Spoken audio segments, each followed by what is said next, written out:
శ్రీమద్ భగవద్గీతలో మీ ప్రతి ప్రశ్నకు సమాధానం దొరుకుతుంది.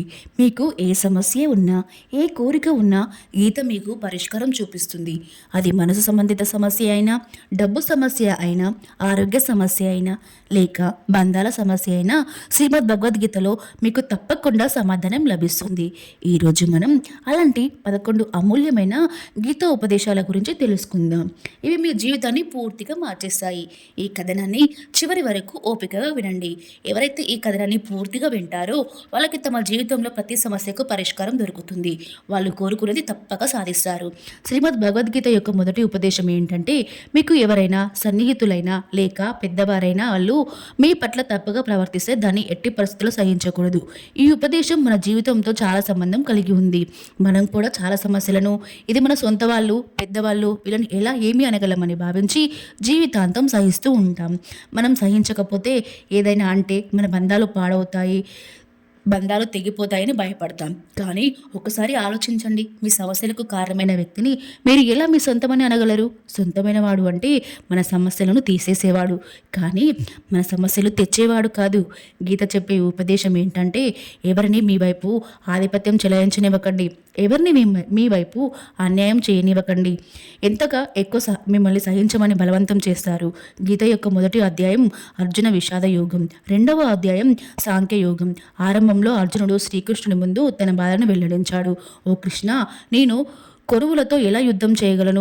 వీళ్ళంతా నా సొంత వాళ్ళే. నేను భీష్మ పితామహుడు ద్రోణాచార్యులతో ఎలా పోరాడగలను? వీళ్ళు నా గురువులు, పూజనీయులు. వీళ్ళని చంపడం కంటే నేను భిక్షాటన చేసి బతకడం మేలు. నేను యుద్ధం చేయబోయే కౌరవులు, ధృతరాష్ట్రుడు కొడుకులు నా సోదరులే. వీళ్ళను చంపడం కంటే నేను సన్యాసం తీసుకోవడం మంచిది అని అర్జునుడు బాధపడ్డాడు. అప్పుడు శ్రీకృష్ణుడు అర్జునుడితో ఇలా అన్నాడు, ఇక్కడ ఎవరు సొంతం, ఎవరు పరాయి? ధర్మం చేసేవాడితో యుద్ధం చేయడం నీకు మోక్షాన్ని విముక్తిని ఇస్తుంది. నీ మనసులోని ఈ మోహాన్ని వదిలే, లేకపోతే ప్రపంచం నిన్ను పిరికివాడిని నిందిస్తుంది. ఇక్కడ సొంతం పరాయి అనే విషయం కాదు, ధర్మం మరియు అధర్మం, సత్యం మరియు అసత్యం గురించే. నీవు అధర్మాన్ని సహిస్తే, దాన్ని అంతం చేయకపోతే అధర్మం చేసేవాడికి మరింత బలం వస్తుంది. అతను మరింత అధర్మం చేస్తాడు. అందుకే మనసులోని మోహాన్ని త్యజించి ధర్మం కోసం యుద్ధం చేయి.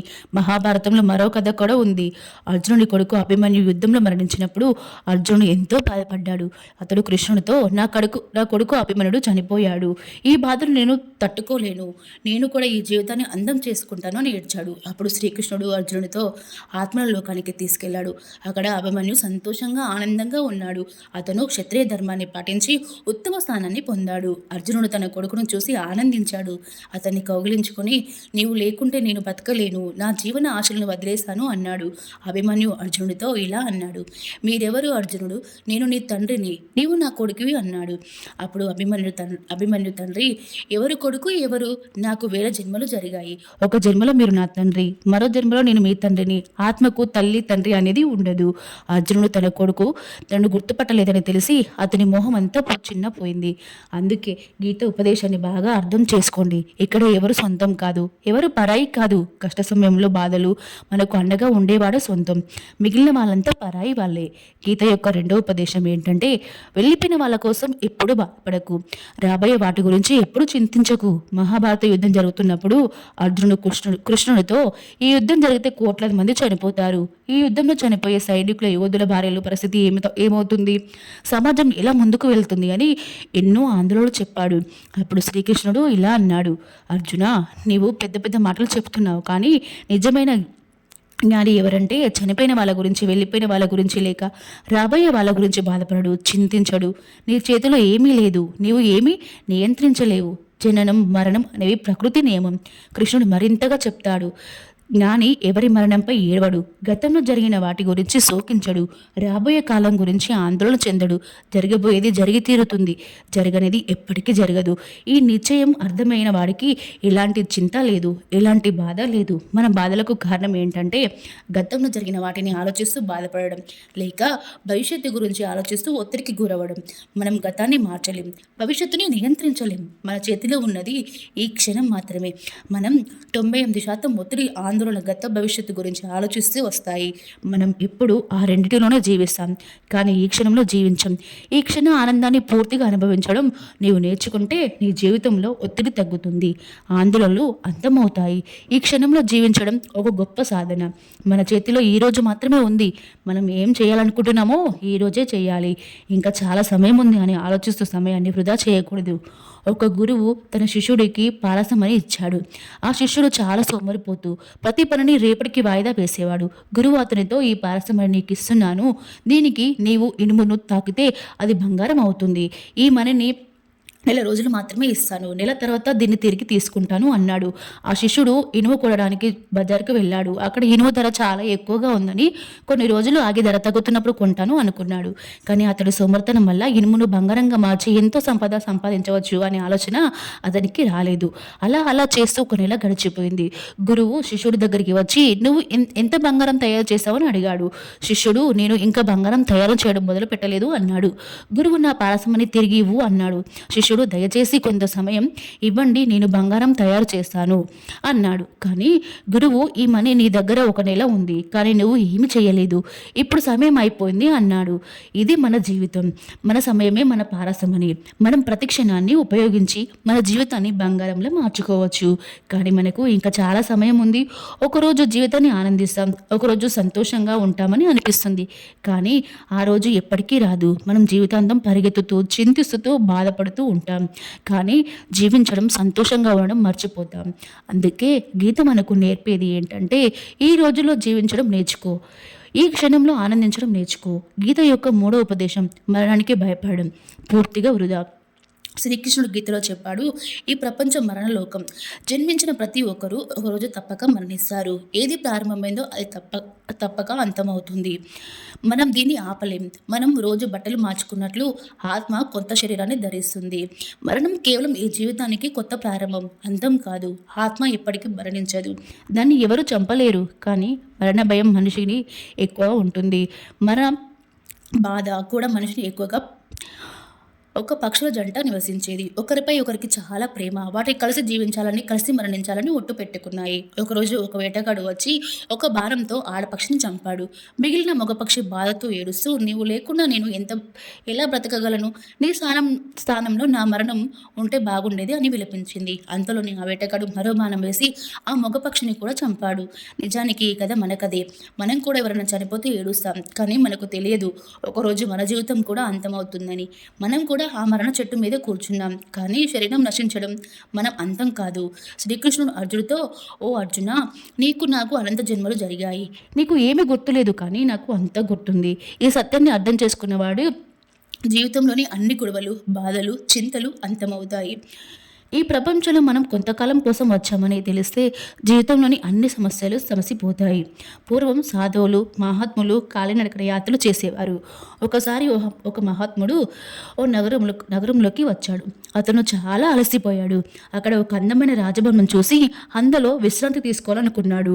అతను రాజభవనంలోకి వెళ్ళి పడక మీద పడుకున్నాడు. ఆ రాజభవనంలో రాజు వచ్చినప్పుడు తన పడక మీద ఓ మహాత్ముడు పడుకొని ఉండడం చూసి ఆశ్చర్యపోయాడు. రాజు అతనితో, నీవు నా రాజభవనంలోకి ఎలా వచ్చావు? నా పడక మీద ఎలా పడుకున్నావు అని అడిగాడు. మహాత్ముడు, ఇది నీ రాజభవనమా? నాకు ఇది ధర్మశాల అనిపించింది అన్నాడు.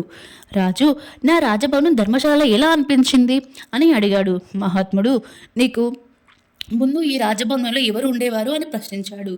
రాజు, నాకు ముందు నా తండ్రి, అతనికి ముందు నా తాత ఇక్కడ ఉండేవారు అన్నాడు. మహాత్ముడు మళ్ళీ అడిగాడు, నీవు ఈ రాజభవనంలో ఎప్పటికీ ఉంటావా, లేక నీ తర్వాత ఎవరైనా వస్తారా? రాజు, నా తర్వాత నా కొడుకు ఇక్కడ ఉంటాడు అన్నాడు.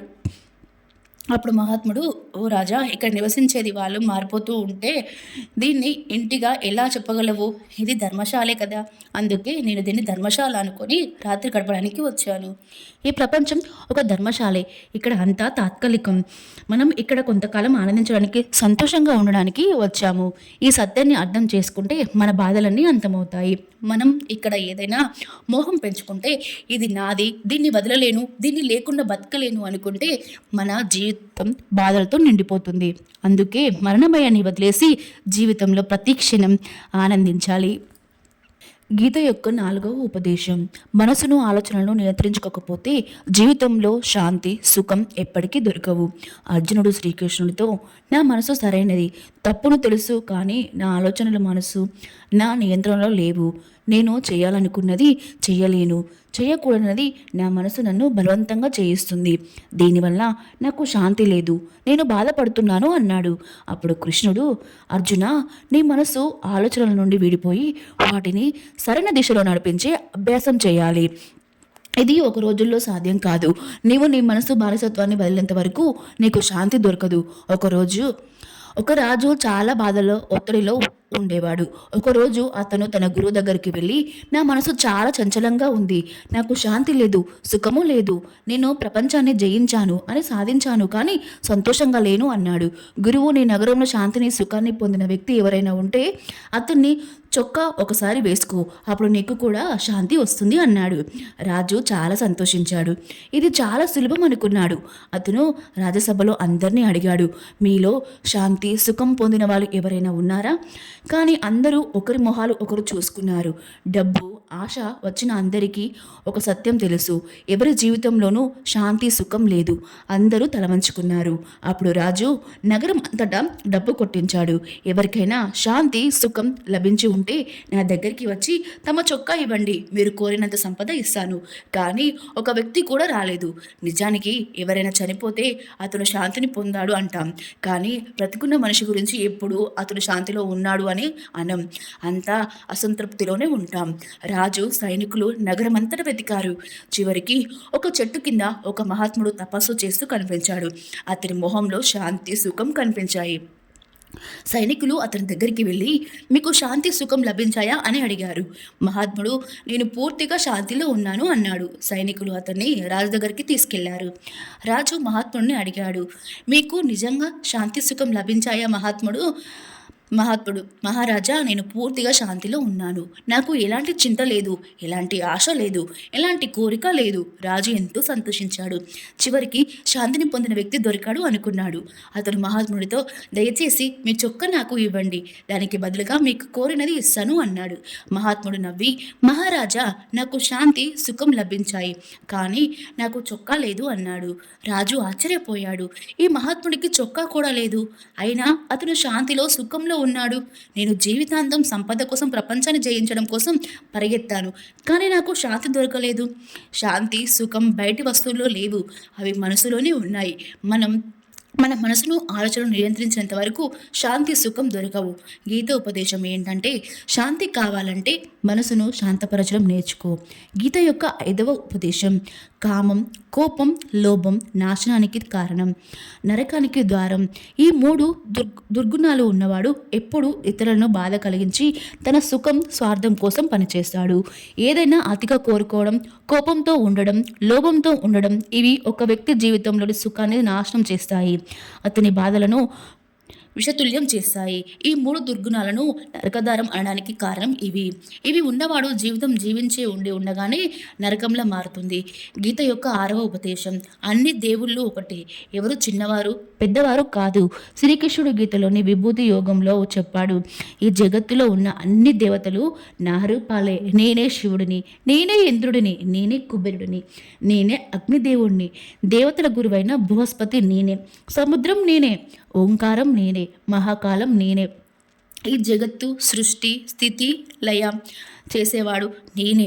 కృష్ణుడు అర్జునుడితో, నా విభూతులకు అంతం లేదు, అన్ని దేవతలు అన్ని నామాలు నా రూపాలే, అందుకే ఏ దేవుడిని చిన్నవాడని పెద్దవాడని భావించకు. గీత ఉపదేశం ఏంటంటే, ఎవరి ఇష్టదైవాన్ని చిన్నగా చూడకు, ఎవరు పెద్దవాడు చిన్నవాడు అని గొడవలు పడకు. గీత యొక్క 7వ ఉపదేశం, సుఖం కోరుకోవడమే చివరికి మన బాధలకు కారణం. శ్రీకృష్ణుడు అర్జునుడితో, మనిషి ఎంత సుఖాలను కోరుకుంటాడో అంతగా అతని ఇంద్రియాలు సుఖభోగాలకు బానిసలు అవుతాయి, అంతగా మనసు ఈ ప్రపంచ సుఖాలకు బానిస అవుతుంది. సుఖం వెంట పరిగెత్తినంత వరకు బాధలను కొని తెచ్చుకుంటాం.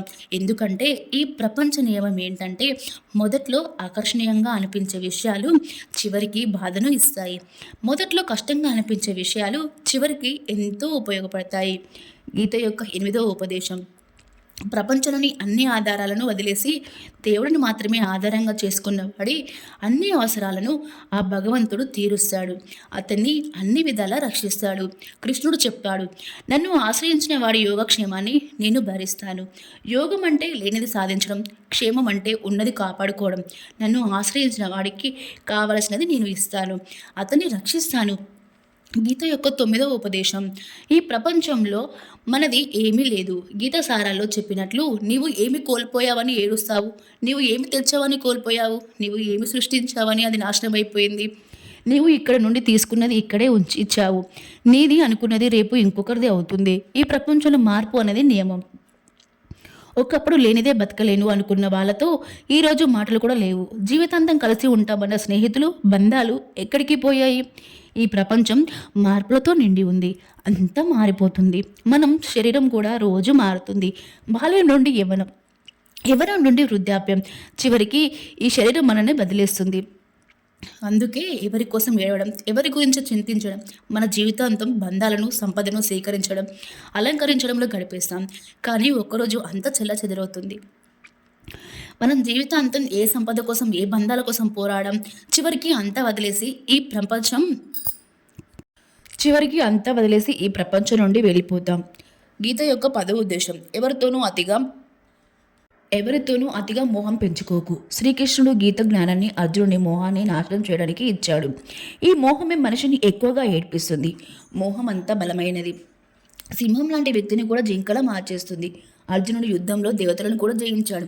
కానీ తన బంధువులను యుద్ధంలో చూసి అతని చేతులు వణికాయి. అతను కృష్ణుడితో, నా చేతిలో విల్లు పట్టుకునే శక్తి లేదు, నా చేతులు వణుకుతున్నాయి, నేను యుద్ధం చేయలేను అన్నాడు. ఈ మోహం అంత బాధాకరం.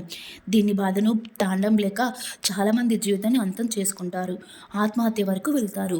ఆ వ్యక్తి లేకుండా నేను బతకలేను అని జీవితంలో ఎవరితోనూ అతిగా మోహం పెంచుకుంటే జీవితాంతం బాధని ఎదుర్కోవాలి. మోహం నుండి బయటపడని వాడికి సంతోషం, సంపద అన్నీ నాశనం అవుతాయి. అందుకే గీత జ్ఞానం మనకు బోధిస్తుంది, మన మనసులోని మోహాన్ని త్యజించి బలవంతుడిగా, జానివిగా సత్యాన్ని గ్రహించు. మోహం మనకు ఎప్పుడూ అబద్ధాన్ని చూపిస్తుంది, అబద్ధంపై నమ్మకం కలిగిస్తుంది, మనసులో నీటి గుత్తం ఆశలను రేకిస్తుంది. ఇదే మన బాధలకు అసలు కారణం. మనమే మోహం పెంచుకుంటాం, మనమే ఇతరులపై ఆశలు పెంచుకుంటాం. కానీ వాస్తవం పూర్తిగా వేరు. ప్రజలు మనం అనుకున్నట్లు ఉండరు, మనం మోహించినట్లు ఉండరు. మోహం వల్ల మనకు వాస్తవం కనిపించదు, ప్రజల నిజస్వరూపం కనిపించదు. అందుకే గీత ఉపదేశం మనకు నేర్పేది, జీవితంలో ఆనందంగా, సంతోషంగా ఉండాలంటే ఎవరితోనూ అతిగా మోహం పెంచుకోకు. గీత యొక్క 11వ ఉపదేశం. ఈ ప్రపంచంలోకి వచ్చామంటే బాధ తప్పదు, కానీ బాధకు ఎప్పుడు భయపడకు, బాధ నుండి ఎప్పుడు వెనక్కి తగ్గకు. శ్రీకృష్ణుడు గీతలో చెప్పాడు, ఈ ప్రపంచం దుఃఖాలయం, ఆశ్వాసతం అంటే ఇది బాధల ఇల్లు. ఔషధాలయంలో ఔషధాల పుస్తకాలయంలో పుస్తకాలు, చికిత్సాలయంలో చికిత్సలు దొరుకుతాయి. అలాగే ఈ ప్రపంచాన్ని కృష్ణుడు దుఃఖాలయం అన్నాడు. ఇక్కడ బాధలు దొరుకుతాయి. బాధ ప్రతి ఒక్కరి జీవితంలోకి వస్తుంది. కానీ బాధ వచ్చిందంటే సుఖం కూడా తప్పకుండా వస్తుంది. అందుకే బాధకు భయపడకు. ఈ ప్రపంచం దుఃఖాలయం మాత్రమే కాదు, అశాశ్వతం కూడా. అంటే ఇక్కడ శాశ్వతంగా ఏమీ ఉండదు, అంతా మారిపోతుంది. బాధ సుఖంగా, సుఖం బాధగా, గౌరవం అవమానంగా, అవమానం గౌరవంగా, సంతోషం బాధగా, బాధ సంతోషంగా, గెలుపు ఓటమిగా, ఓటమి గెలుపుగా. ఇక్కడ ఏదైనా ఎప్పుడైనా మారిపోతుంది. ఇక్కడ ఏది శాశ్వతం కాదు, మనం కూడా శాశ్వతం కాదు. మనకు సంబంధించిన ఏ వస్తువు శాశ్వతం కాదు. అందుకే నీ బాధ కూడా శాశ్వతం కాదు. అందుకే బాధకు ఎప్పుడు భయపడకు. శ్రీమద్ భగవద్గీత ఉపదేశాలు వేల సంవత్సరాల నాటివైనా ఈరోజు కొత్తగా ఉన్నాయి. ప్రపంచవ్యాప్తంగా గీతను ఎక్కువగా చదివారు, కానీ తక్కువగా అర్థం చేసుకున్నారు. ఈ గీత ఉపదేశాలను ఎవరైనా సరిగా అర్థం చేసుకొని తమ జీవితంలో అమలు చేసే వాళ్ళు కోరుకున్నది తప్పక సాధిస్తారు. వాళ్ళు జీవితంలోని ప్రతి సమస్య నుండి ఒక్క క్షణంలో బయటపడతారు. ఈ దివ్య ఉపదేశాలను మనం మళ్ళీ మళ్ళీ వినాలి, ప్రతిరోజు వినాలి. జీవితంలో ఎప్పుడైనా చింత, సమస్య వస్తే ఈ ఉపదేశాలను ఒక్కసారి వినండి. గీత ఉపదేశాలపై నమ్మకం ఉంచండి. అవి మీ జీవితంలోని ప్రతి సమస్యకు మార్గం చూపిస్తాయి. శ్రీమద్ భగవద్గీత మన జీవితానికి ఒక దివ్యమైన దీపం. ఉపదేశాలు మనల్ని చీకటి నుండి వెలుగులోకి తీసుకెళ్తాయి. ఈ కథనం మీ హృదయాన్ని తలమగలిందని, మీ జీవితంలో ఒక కొత్త ఆశను రగిలించగలదని ఆశిస్తున్నాను. ఈ గీత ధ్యానాన్ని మీ జీవితంలో అమలు చేయండి. మీ బాధలన్నీ మాయమవుతాయి. మీ జీవితం సంతోషంతో, శాంతితో నిండిపోతుంది. ఈ కథను మీకు నచ్చినట్లయితే మా ఛానల్ని సబ్స్క్రైబ్ చేయండి. మీ స్నేహితులతో, కుటుంబ సభ్యులతో స్- ఈ ఈ వీడియోను షేర్ చేసుకోండి. ఈ గీత ధ్యానం అందరికీ చేరాలి. అందరి జీవితాల్లో వెలుగు నింపాలి. మీ అందరికీ శాంతి, సుఖం, సంతోషం కలగాలని కోరుకుంటూ జై శ్రీకృష్ణ. ఈ వీడియో మీ అందరికీ నచ్చింది అనుకుంటున్నాను. ఈ వీడియోకి ఒక లైక్ చేసి మీ సపోర్ట్ని మాకు అందించండి. ఇలాంటి మంచి మంచి వీడియోస్ కోసం మా ఛానల్ని సబ్స్క్రైబ్ చేసుకోండి. పక్కన ఉన్న గంట సింబల్ని యాక్టివేట్ చేసుకోండి. ఇలాంటి మంచి మంచి వీడియోస్ మీకు నోటిఫికేషన్ ద్వారా వస్తాయి. ఏదైనా మిస్టేక్స్ ఉంటే మమ్మల్ని క్షమించండి. Thank you for watching.